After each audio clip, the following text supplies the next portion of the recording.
The views and content expressed on the following program are provided solely for informational and entertainment purposes. They do not constitute legal advice. A podcast is not a substitute for retaining a competent, licensed attorney to advise you on your specific legal situation. Break the business, play is work and work is play. Power in the creators, have fun along the way. Break the business, doing what it takes. Celebrate success and learn from the mistakes. How's it going, everybody? Welcome to the show. It is time for Break the Business, where we empower indie creators and have some fun along the way. I'm Ryan Kairalla, and it is a pleasure to have you here this week. Got ourselves a fun program this week. I'm excited for the stories we have to share. We're really bouncing all over the place, topics-wise this week, in a good way. It's going to be a fine show in terms of the stories we're bringing to you. And I love the guest we have this week. We're going to be joined in the second segment by an artist named Mist.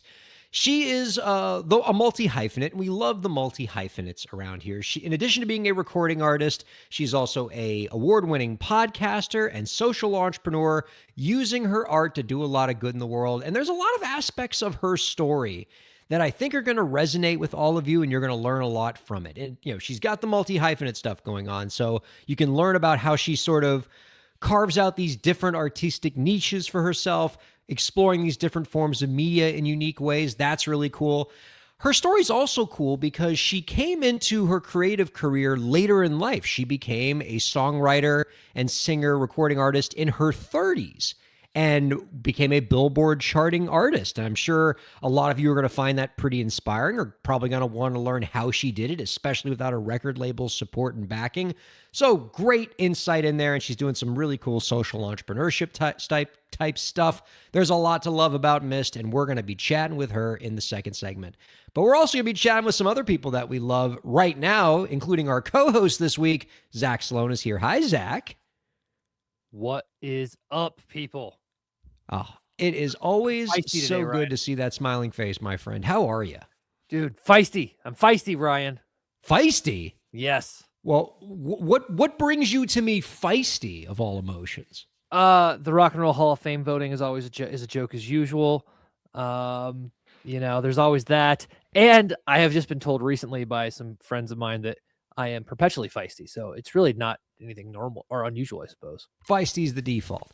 Well, Yeah. since you brought it up, I mean, I kind of just want to talk to you about this Rock and Roll Hall of Fame thing that's making you feisty, because it is one of my favorite go-tos on this show in terms of content. Is whenever the Rock and Roll Hall of Fame does anything, it always makes you and me upset. And so we should talk about that. We can put the news stories aside for a second. What has happened with the Rock and Roll Hall of Fame? Tell us what's got you so uppity right now. All right. So first of all, it should not be called the Rock and Roll Hall of Fame. We've been over this, I think, 2 years in a row, Ryan.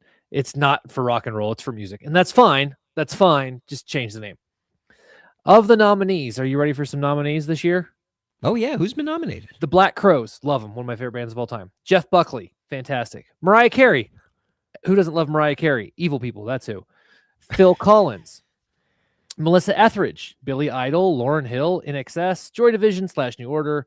Iron Maiden. New Edition. Oasis. Sade. Pink. Shakira. Wu-Tang Clan. And Luther Vandross.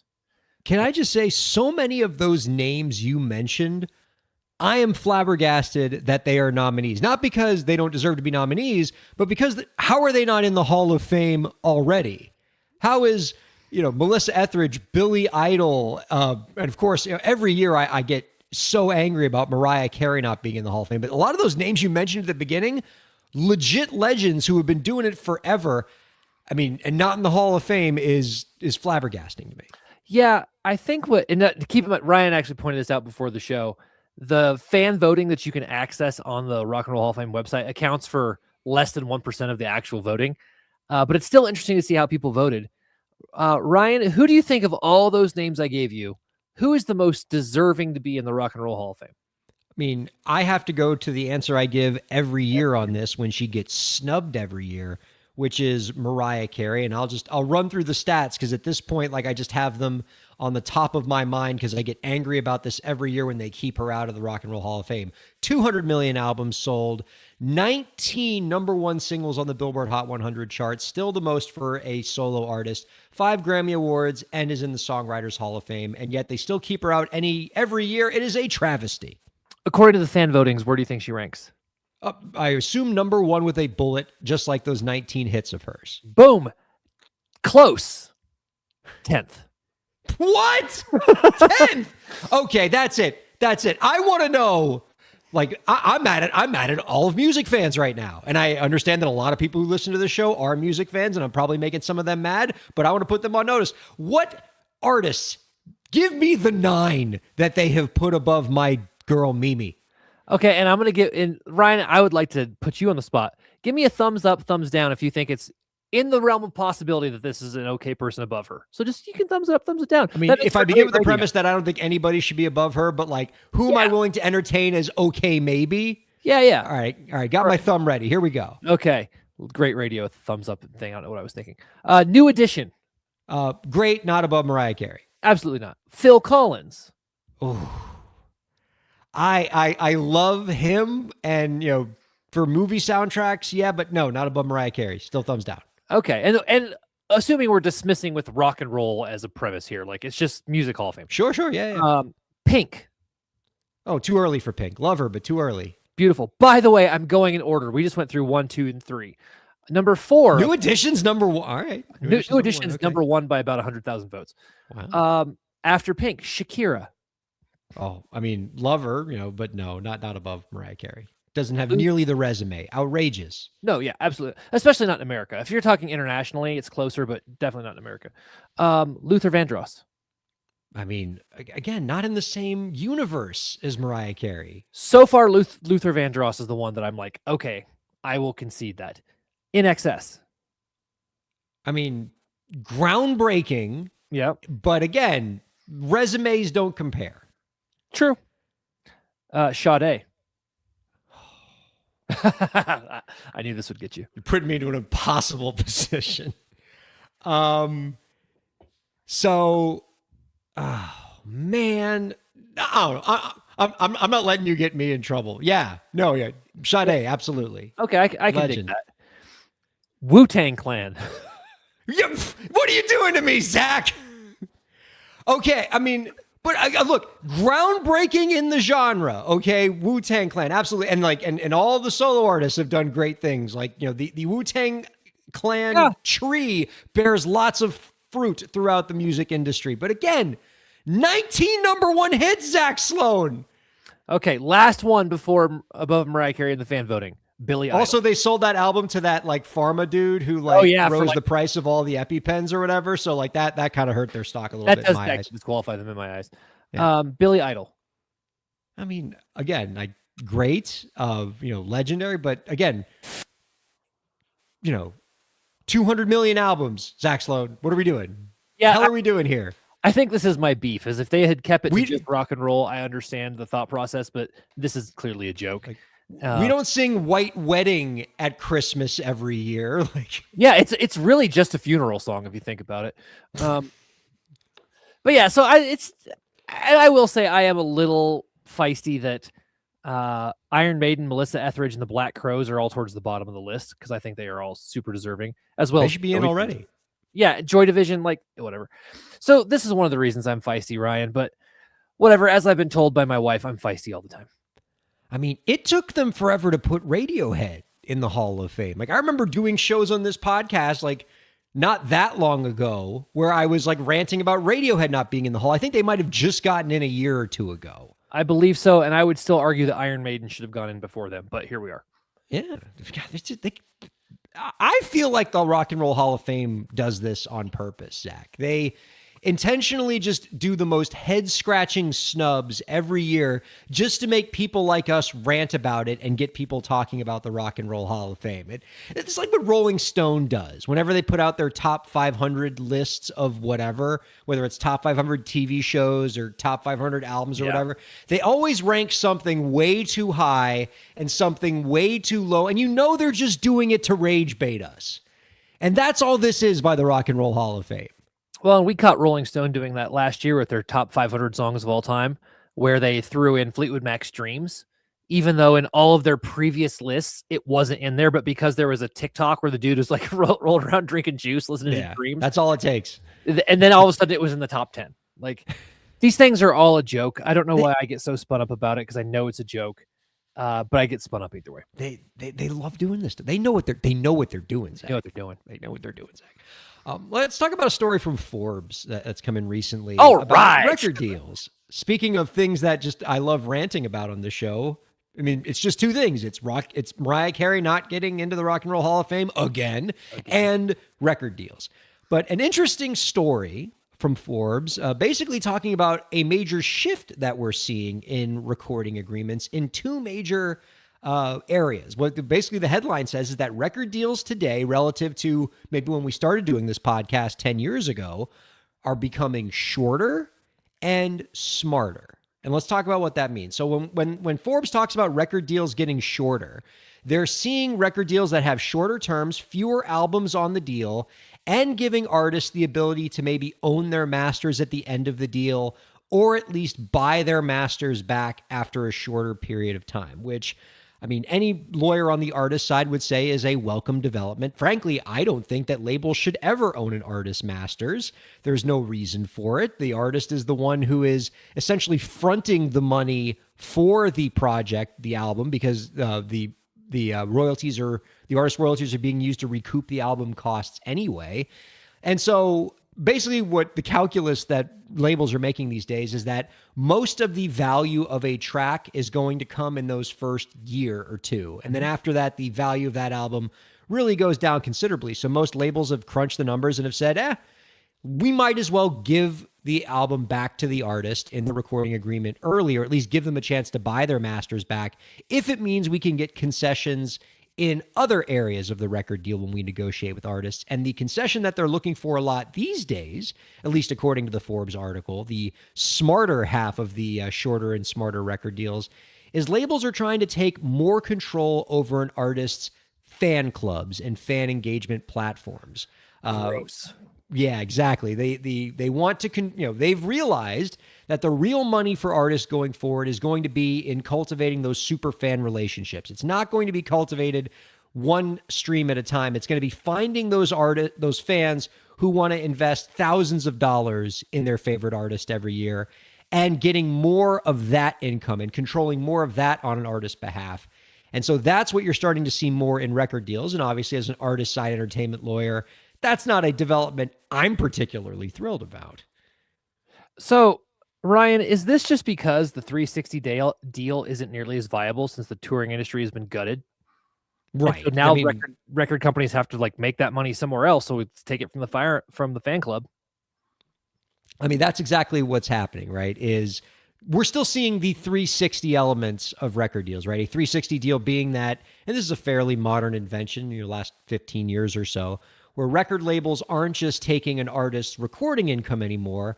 They want to take a piece of everything that artist does in the entertainment industry, whether it is merchandise, whether it is acting in a movie or writing a book or touring. Artists want to take a chunk, or labels want to take a chunk of all of that artist's income. But as you noted, Zach, even especially since COVID, that touring income is drying up as well. And so the new frontier, the place where labels want to start really siphoning income and having more control, is in the fan engagement stuff, is in the fan club aspects. And I secretly think that part of what they're trying to eat into is not just the income from that, but also the data. They want the email addresses. They want the customer profiles. They want all of the stuff that is valuable to an artist when they start a fan club. And I start to fear that labels are going to try to keep that stuff locked away. And if an artist wants it, they're going to have to start paying for it. When I've come across record deals more recently, I have often seen language where labels try to get that data and hide it and hoard it. And if an artist wants it back, they got to pay for it. So I'm often trying to fight labels on that front now. I never thought, after all these years of negotiating record deals, that I'd be fighting over bits of data against them. It was always just the royalty rate or the advance. Now it's data bits. It's wild. I mean, my initial reaction was, as you heard, gross, but also it is kind of a disgusting thing to think that an artist isn't going to have access to the information of their fans who ultimately make everybody the money, right?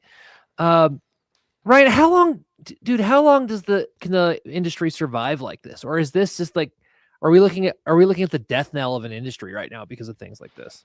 I do kind of see this as kind of a last gasp, right? Where labels are feeling their relevance fade. They know that their model is sinking.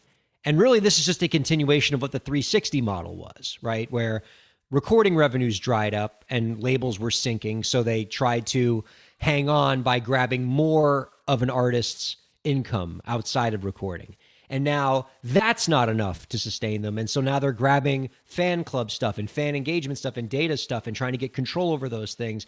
And eventually, the pie is just going to get too small, and it's big enough for an artist to make a living. It's not big enough for many artists if you have to share that pie with a record label that's doing not nearly enough to deserve it. And I'm not saying that record labels are going to end, even though I wish on that on a wishing star on a nightly basis. But I do think that labels as we know it and the model has to see a fundamental shift. And I think that I will say this though, when the Forbes article talks about labels no longer trying to take the long tail of a artist's albums, like not trying to own the masters in perpetuity anymore, that's going to shoot labels in the foot eventually. Because I think they're making a miscalculation when they think that there's just no value in an artist's album 5-10 years from now, right? Because, I mean, what does the Rock and Roll Hall of Fame teach us, right? If you have a truly legendary artist, their albums and their music is going to stay relevant forever, especially in the age of TikTok, where artists are getting rediscovered all the time, where TikTok is making Dreams by Fleetwood Mac a popular song with Gen Zers again, or Gen Zers are rediscovering Radiohead because they're putting the song Let Down in every single one of their videos now. And so all of these songs are going to see new life, and I would love for labels to not have the foresight to see that and to give that music back to the artists, and so then the artists get to profit off of that long tail. Shh, don't. Yeah, everybody just be cool, all right? Cool. Don't let them in on it. So when I was reading the article, one of the things that jumped out to me is I forget if it was the Aerosmith autobiography or Steven Tyler's or whoever, that in their first deal, they actually got to keep the masters from their first album only.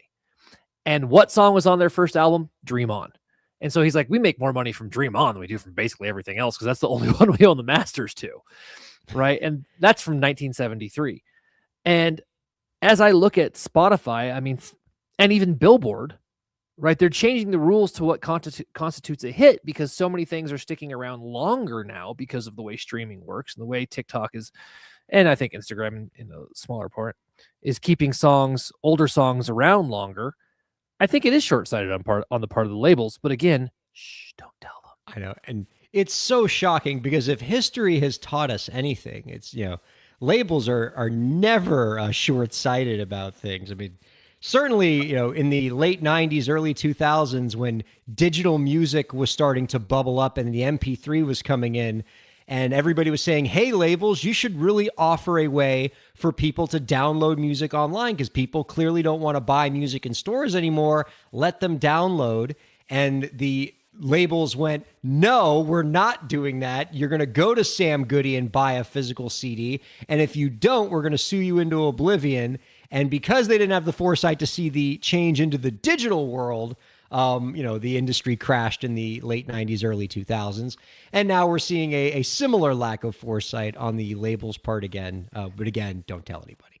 Yeah. Shh. Listeners, keep this between us.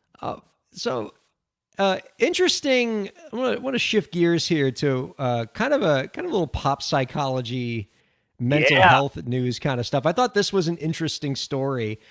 You've probably heard this advice before, viewers and listeners, that if you have stage fright or if you're just anxious about an upcoming performance of some kind, that one way to help you do better and to help you relieve that anxiety is to visualize yourself having a good performance right before you go on And that will help you relieve that anxiety and ultimately help you think that you did a better job when the performance is over. And I've heard that advice before, but I've never actually heard any science behind it until a recent article that I read this week in Hypebot that talks about a study by Hirsch that actually put this exact idea to the test. Does visualizing success before a public performance help relieve your performance anxiety and help you feel like you did a better job? And according to the study, it's true. The study had a bunch of study participants who were doing an on-camera performance visualize themselves either doing a successful performance, a failed performance, or something neutral before giving a on-camera performance. And the results were clear. Not only did the group that imagined failure feel more anxious, and the group that felt that visualized positive things not feel anxious, but when the performance was over, the performers who visualized success believed they did a better job than the performers who didn't visualize the success. But in reality, the people watching the performance didn't really think there was a meaningful difference between the two groups. So it was all kind of just in your head and kind of lends to this idea that, like, I mean, for one thing, we tend to get overly anxious about performance, and the audience doesn't really care or think that much of it. But yeah, if you visualize success before you go and perform, you're probably going to do a better job and you're probably going to feel less anxious. I think the part that resonated with me the most is what you said when you said the artist felt better about it, but the audience couldn't really tell the difference. Yeah. Once I unlocked that in my head, that the audience has no clue most of the time about what's really going on. And once I realized that it was more important to look cool than play everything perfectly, that released a lot of anxiety for me as a performer, because it's true. I've done thousands of shows at this point. Like, the crowd typically doesn't know. They just want to have fun and they are rooting for you. And so don't stress about that. They can't tell the difference. Also, I loved the Michael Jordan quote in the article where they asked Michael Jordan, do you envision like missing your last second shot? And he goes, why would I imagine missing a shot I haven't even taken yet? I mean, the supreme ego, I just love it. But you have to have that to get on stage and perform in front of people. So I think it's good. I think the visualization is great. I think it's also really important to know that your audience probably has no idea when you make a mistake. Those are kind of the two big takeaways. And, you know, something that I wish I could just drill into the head of more performers who get very obsessed about every little detail. And if something in their performance doesn't go exactly the way they expected it to, that they think the audience is going to respond negatively, even though the audience doesn't know what you were trying to do on stage, right? They don't know how you had it rehearsed in your head. And so if it deviates slightly, that's okay. They're not as meticulous about your performance as you are meticulous about your own performance. And if you just go up there, you have a good time, and if beforehand you think happy thoughts, you're probably going to have an easier time overcoming things like stage fright and anxiety. And what I always, my sort of mantra is whatever it takes within reason for you to have fun at the performance is probably what's best. Like, how does Zach, do you practice in any of this? You seem like a pretty positive guy everywhere you go, whatever you're doing. Do you do any sort of pre-game mantras? Like, how do you get in the right headspace before you get on stage and keeping yourself happy? So now what I do is I like warm up and get my hands like ready to play guitar and warm up, do if I'm singing, get some vocal warm-ups in. And I just literally, as I'm walking on stage, the last thing I think of is everybody here wants to have fun. So let's all have fun, and then just walk out. And as long as like you keep the mindset of we're all having a good time, the crowd will feed off of that. On the flip side, if you take it to like, oh, I hope I don't screw up, I hope I don't screw up, that energy can actually feed, maybe not as much the crowd, although it can, but your bandmates, that will feed with them. They'll be like, what's going on? Especially if you're the band leader. So I always just say, have a good time. Now, before I became more confident, I would do like a ritual of like trying to like faux meditate, even though I don't really do that very well, and like center myself. And what I found is that brought me down too much. Then I was too calm and I wasn't ready to like embrace the chaos of the rock show. So have fun, man. Especially if you're a rock musician, a pop musician, everybody just wants to have a good time. Go facilitate them having a good time. Go be the ringleader.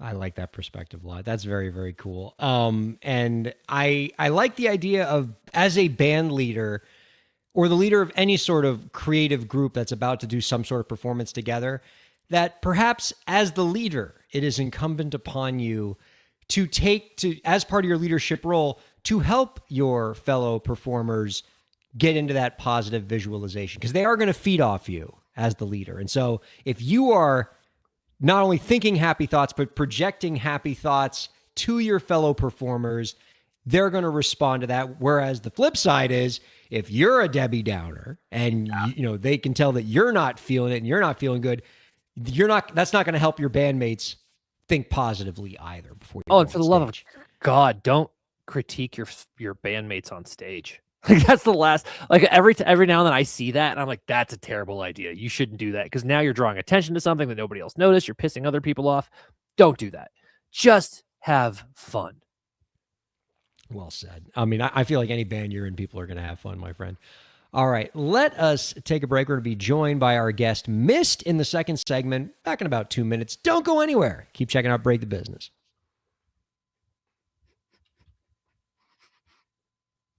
I'm dancing. Eventually, we're going to commercial. Break the Business is presented in cooperation with Ryan A. Kairalla, PA. Ryan A. Kairalla, PA is a law firm providing transactional entertainment legal services, including contracts, business formation, commercial law, copyright, trademark, and more. Ryan A. Kairalla, PA, Miami, Florida. rkpalaw.com.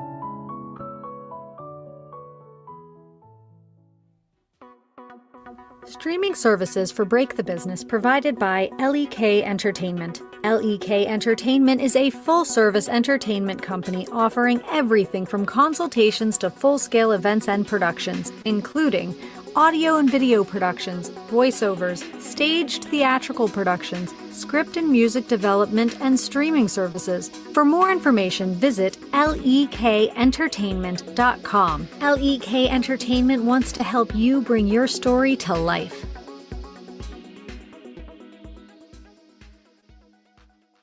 Thanks for supporting Break the Business. If you have a question or topic that you want us to discuss, email us at breakthebusiness@gmail.com. You can follow the host, that's me, on Twitter at Ryan Kair, and you can follow the show at the BTB Podcast. Be sure to subscribe to the show on Twitch, YouTube, and Facebook, and on all major podcast platforms. And now, let's get back to the show. Welcome back to Break the Business, everybody. Ryan Kairalla, happily joined here by Zach Sloan. Zach, did you see the ad that's been floating around for this new RPG video game called Rock Beasts? Yes, I have. I mean, as dads of young children that we both are, our opportunities to play video games are becoming more and more limited by the day. But I do like to pick my spots and find the right video game. If something comes out where I'm like, oh, I gotta play that because it just tickles me just right.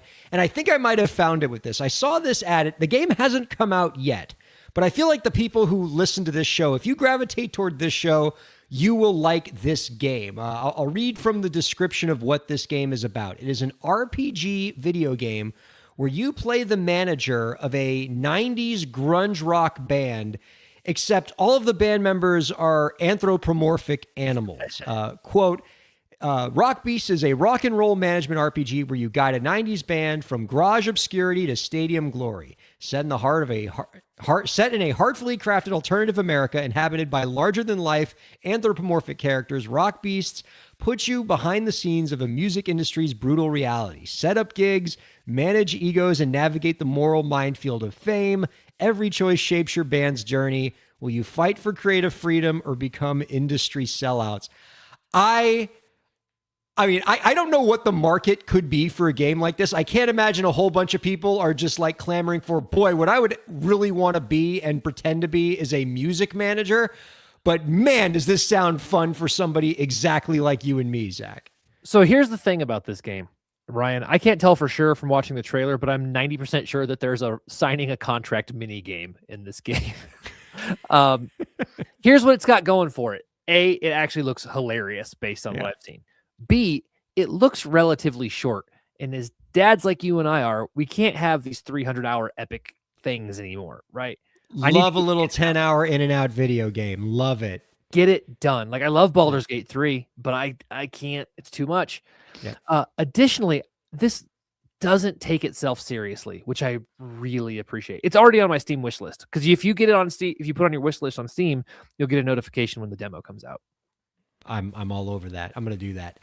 I mean, although I wonder if I might have trouble enjoying this game for the same reason that lawyers have trouble enjoying the show Suits, where if you work in the field and you know too much, and so you're going to be pointing out all the inconsistencies. And like, as somebody who negotiates artist management agreements for a living, I could see myself like getting frustrated if they're getting deals, aspects of these deals wrong.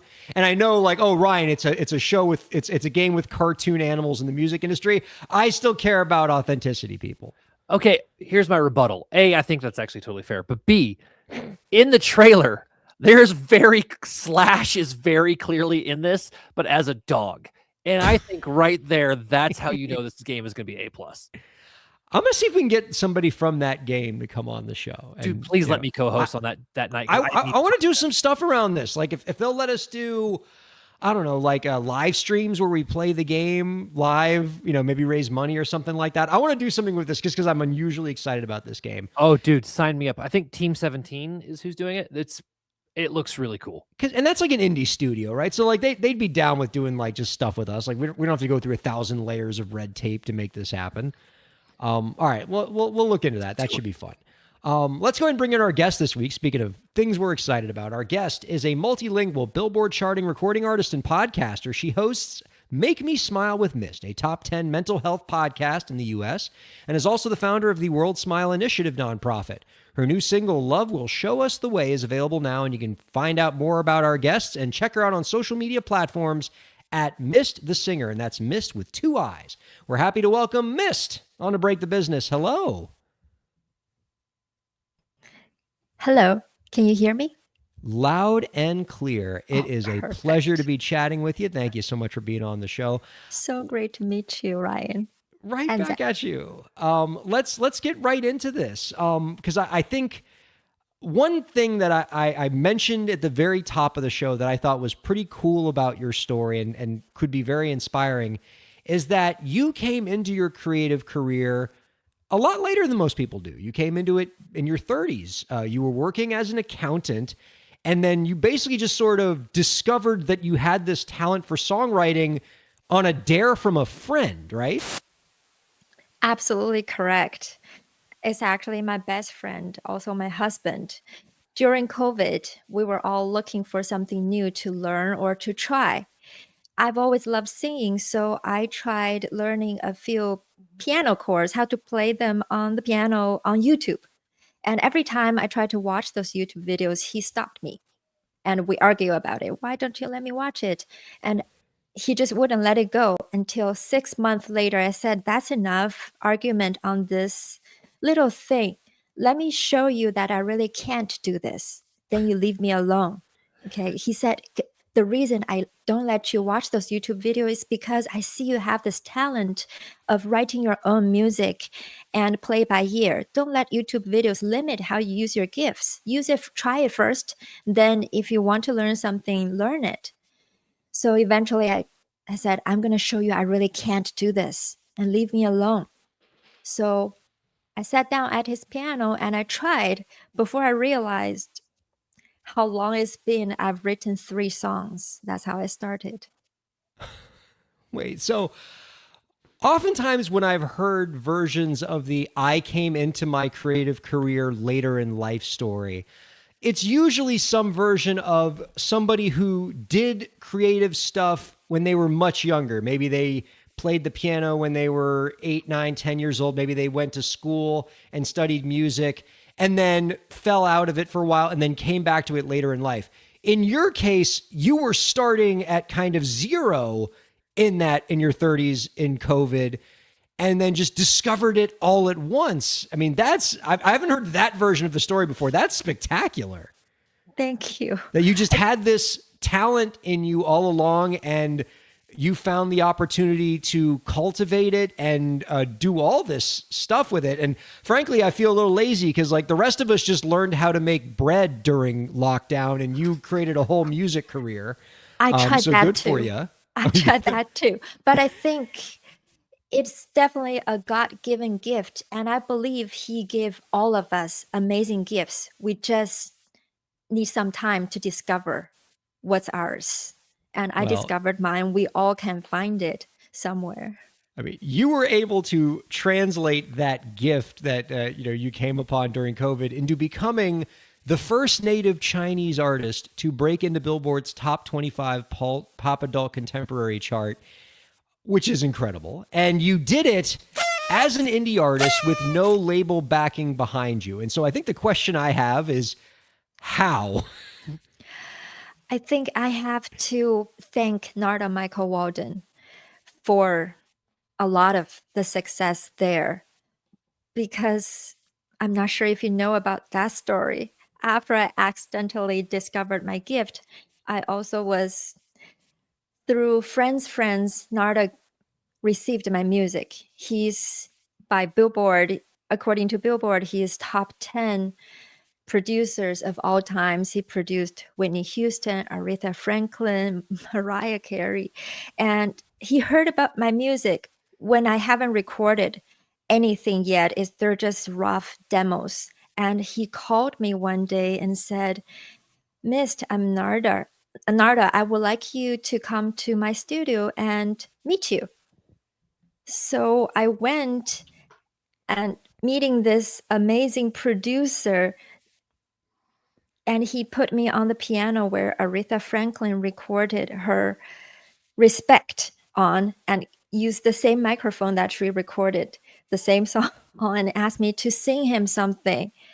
And I did. Sang him a song that I just finished, also played just a few piano chords to accompany myself. And he said, "Sing me another one, sing me another one." And 3 hours later, he said, "I want to produce an album for you." And that was the album that 2 songs out of the album charted top 25 on Billboard.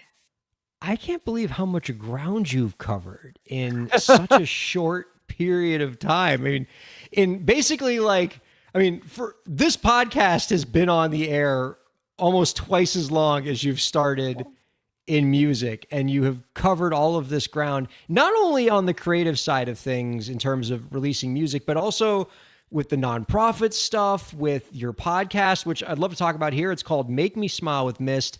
And a big part of your podcast is this built around this idea of what you call 15-second actions, these small things that anybody can do to rebuild human connection. Where did that framework come from, and why 15 seconds specifically? Last year, I had a project called the Smile Project with a center song called Could You Lend Me a Smile? It was written based on a real story of a young guy who died in his own apartment alone in Japan. So I wrote the song about lonely death and tried to encourage people to do something about it. But I looked around and realized there are big problems all around us, and we all want to do something about it, but we feel there's not much we can do. So if I want to encourage people to actually do something about a problem, I have to break it down to the smallest step possible. So nobody can say, "I don't have time to do it," or I'm not able to do it. It's so simple and takes so little time, everyone can do it.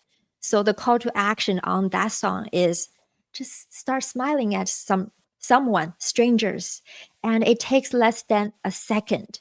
And our family started trying it before I encouraged other people to do it. And every time we go out for a walk, we feel very different because we're going out with this goal in our mind. And we try to smile at everyone. And people around us started changing. Sometimes the first time they don't smile back, or they don't know what to do with their face. because science has shown that when somebody smiles at you, the automatic reaction is to smile back. But when you try not to smile back, you have to control about 30 muscles not to do that. So you see this weird look on some people's faces because they're trying to fight something that they naturally want to do. Then slowly you see the changes in your neighborhood, and it just became a habit in our life. Then this idea expands to different things, all about rebuilding the connection that we've lost with one another. Have you found that that rebuilding connection then informs your future music as you write? Are you seeing an ongoing evolution of your music as you're incorporating this into your day to day? You're absolutely correct, Zach. Because as we change the way we live, I start feeling more and more things. And that's through this song, through this whole movement. I also met this master, another amazing producer. Then I wrote more songs because I have this goal now, focusing on my music and the whole career on rebuilding the connection and help people with mental health issues. So it opened up more opportunities and it feels so true to myself. So my music comes out more this direction too. So everything is going towards this same goal. And that positive attitude, that smiling and getting others to smile around you, I think that's going to have a natural impact, not just on your creative product, but on the relationships you build. You speak about meeting these top producers and songwriters that have helped you accelerate your career so quickly, and people might say, oh, you were really lucky to meet those people. But and sure, I mean, we're always lucky to get the relationships we get, but I think it was also part of an exact outcome of the fact that you are such a positive person, and you take these actions to be positive and to inspire positivity in others, and that's going to attract good energy and make people want to be around you and make people want to collaborate with you creatively. I personally have experienced this in the last 2 years. Every year I have a showcase specifically on my project. And there are a lot of musicians and Recording Academy members come and watch the show. And after the show, they would tell me they also feel the same way. They want to do the same thing with their music. Then we start collaborating because these kind of shows filtered out more people who are thinking the same way. And we started connecting and we write more music, then connect us to more musicians like that. Yeah, it's definitely a positive thing. Okay, so this is something that hit me. I see this a lot in the industry. How do you deal with the people who are just like obviously jealous, right? That they come at you with this like negative, and they make excuses for other people's success when really it's like there's a million reasons people are successful. Like, for instance, if you had sucked, you wouldn't be successful. Like, that's just the deal, right? So how do you deal with those people who come at you sideways that way? Honestly, I haven't met someone who's obviously jealous of what we have, but I can see that happening, and maybe they're just not doing it to my face. I actually feel bad for them. I want to listen to them. I want to ask them some questions and just let them talk, because I feel when we have certain, I do too, all the time, when we have certain negative feelings, I feel a lot of it has to do with me at the moment feeling bad about myself. So I can see they're probably feeling the same way.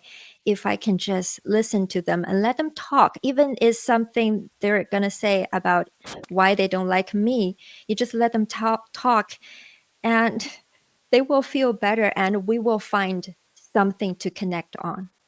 And maybe they'll just change their mind.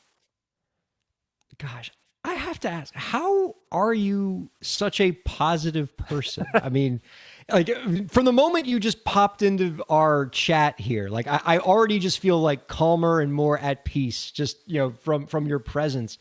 And given your life story and the adversity you've gone through, and you can feel compelled to talk about as much or little of that as you want, nobody would blame you if you had a negative outlook on life, but you clearly don't. And so, how have you overcome that adversity to not just survive, but to still think positively about the world as you do? I think that's exactly the reason why I can think positively about everything, because I personally struggle a lot with negative emotions because of the early experiences. I was abandoned at 5 by my parents, even though my mom later on rebuilt our relationship. My dad never came back. And at 27, I was diagnosed with terminal cancer and I lost 60% of my liver and my gallbladder, but my life was saved. During all the adversity, I kept asking myself, why didn't you become a better person? If I can learn something from this, I think I can help more people. So I think at the end, I found the answer is there were little moments like 15-second actions. Somebody showed me some little kindness that convinced me that there is hope. No matter what kind of situation we're in, there is hope. It got me through and reminded me there's some bigger purpose worth living for. And I understand when I see other people struggle because I've been there. And I want to be that person to show them that little kindness to convince them there's hope. I got to get a better sense of perspective about the world. I spilled a little bit of ketchup on my favorite shirt today. It has ruined my mood all day. And clearly I need to get my head in a better spot because I think you have taught us that, you need to realize that there is so much to be happy about in the world and you can't sweat the small stuff. I know you've released a new book recently with the title Make Me Smile with Mist. Does that book sort of harp on a lot of the themes that you've talked about just now? Absolutely. Because at one of my showcase, the Pantheon podcast company, their CEO, I think somebody else was there too. They saw my show, but they don't know how we can work together, but they do want to work with me. They said, one day, if you have a podcast idea, please bring to us. So when I realized my songs have a bigger story to tell than just within the 3-4 minutes, then I think maybe I can have a podcast going deeper into each topic behind the song and play the song in the middle and come back and talk about the 15-second action of what we can do about this issue. They loved that idea and they sponsored me with a 48 episode podcast that became the Make Me Smile podcast. And because we do a lot of science research on each topic and why these 15-second actions actually work. So we think some people actually would prefer reading it. So we, like me, when I watch some big science talks or listen to those podcasts, I like to pause it and think about it, see how I can apply it in my life, and then go on. So with a book, we can easily do that. And all the science resources are there if you want to read more.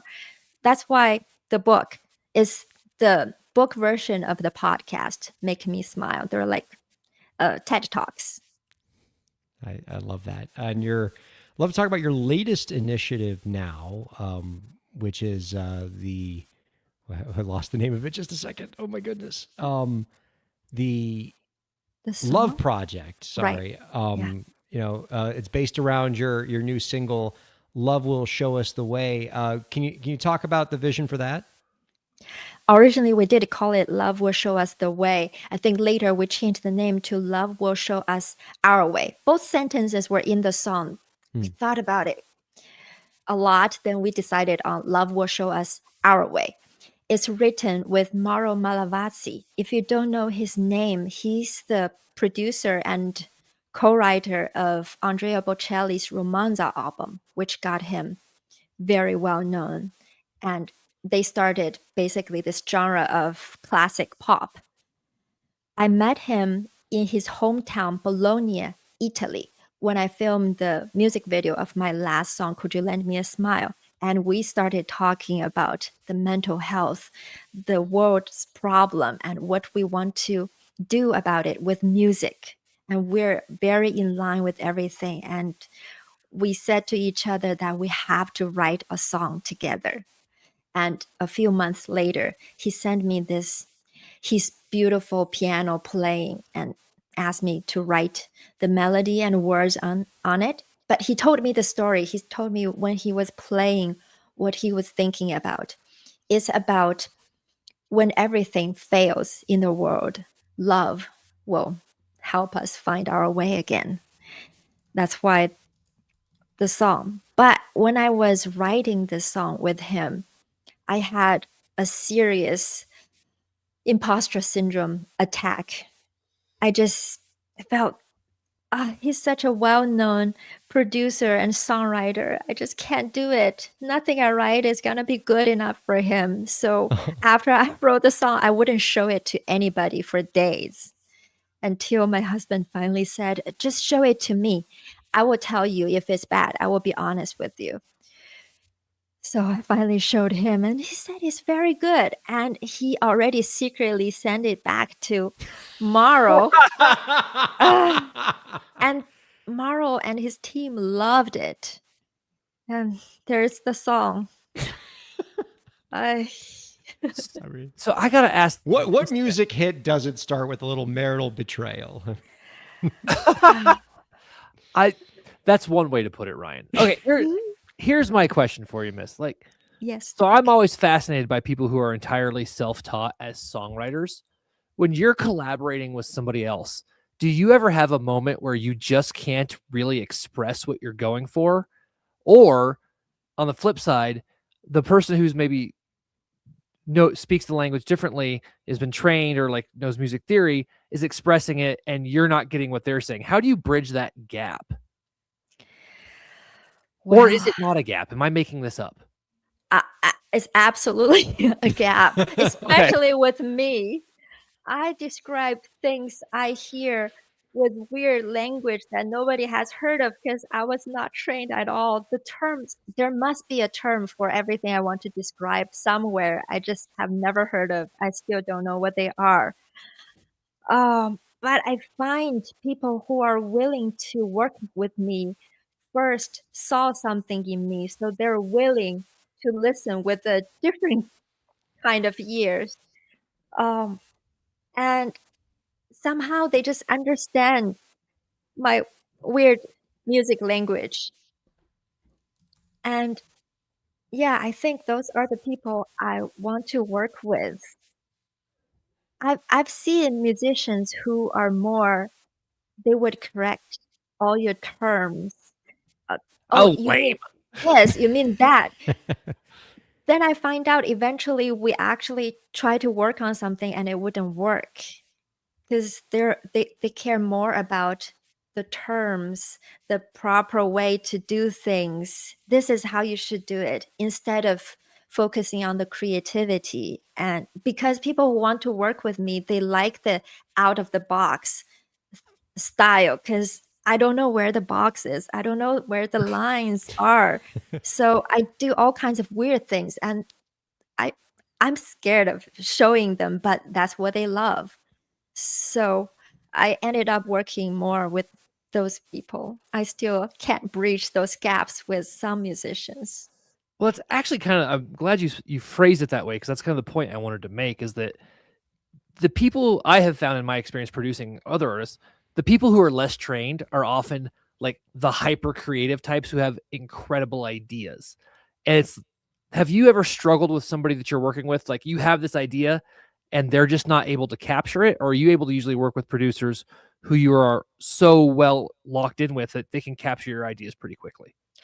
I've worked with both. At the beginning, I also was more scared to describe what I really want. Even though I hear something, I don't have the words and I don't know if anybody could understand it. So sometimes I just hold back on it.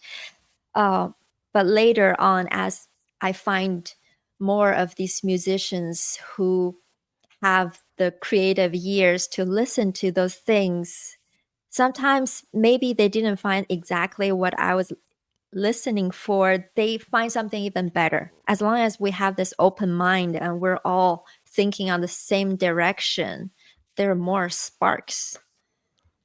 Our guest has been missed. She is a multilingual Billboard charting recording artist. Her new single, Love Will Show Us Our Way, is available now. Follow her on her social media platforms at Mist the Singer, and that's Mist with 2 eyes. We got one last question before we let you go, and this has been such a treat. You've given us a lot to smile about, and for much longer than 15 seconds, I can assure you. Here's our final question. Do you have any last tips for the indie creators out there to help them move their careers forward? Wow. I'm so new in this, and a lot of the experience are very um, just individual. But I do want to encourage everyone to find your own voice. At first, I was thinking more about what other people want from me, but I find that my best music, in a way that it connects with people the most, are the ones that are the most me. If I sing more my way, if I write more my way, even though it feels like it might just be me liking it, but it end up being a lot of people love it. Maybe it's not their thing, but they can hear you're putting your heart in there. It's truly you, even though it's not what they normally like. They just love seeing authenticity. And you've definitely been showing that. Mist, thank you so much for hanging out with us this week. We've really enjoyed it. Our thanks to Mist and Zach Sloan. Our thanks to producer Jason. And our thanks to all of you viewers and listeners for checking out Break the Business. We'll see you next week.